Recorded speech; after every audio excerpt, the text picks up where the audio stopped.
It's a study that comes from restaurants in Beijing. Do you know that if the manager of a restaurant, in this case it was a series of restaurants in Beijing, marks the menu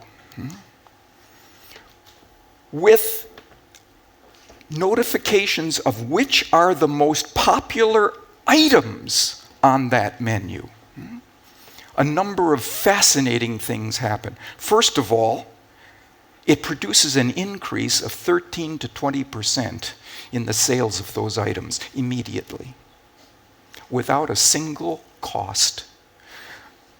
The manager doesn't have to put more high-quality ingredients into those, doesn't have to hire a new chef, doesn't have to increase the pleasantness of the decor. No, just point to something that's true.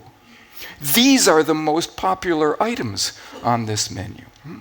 And this applies, by the way, even to those items that people might not always order, starters, for example, or desserts. Suddenly, I know that when I go into a restaurant, I'm thinking, should I have dessert?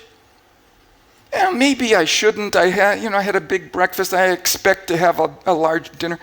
If I see on the menu, this is our most popular dessert, suddenly I have a reason to eat dessert that I didn't have before. Suddenly. And it's a real reason. It's a reason that benefits all of us. I get a great dessert because it's the most popular one, and the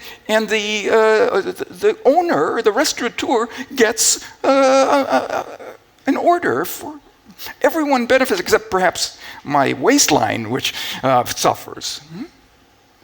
Secondly, notice that strategy is not only effective, it is completely inexpensive, completely unpressured, completely honest, and here's the interesting thing, almost never employed.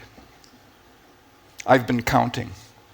Fewer than 90% of 10% of the restaurants where I patronize say that on the menu. Now, I want to make a comment at this point. When you go back to your offices tomorrow, people might ask you about the Zurich Minds event, and you say there were interesting speakers. There was this one guy who talked about persuasion and influence. Oh, what did he say? Well, he told us that people want to do what they see others doing. You know what your colleague will say to you? With this, he makes a living. Really? I knew that. Everybody knows that. You wasted your time. Tell them about the Beijing restaurant study and say, if everyone knows that, why is it that in 90% of the restaurants that we frequent, there is no such message on the menu, if everyone knows this? See, we know these principles, and there are other universal principles of human behavior at a superficial level, but we don't know how to activate them optimally.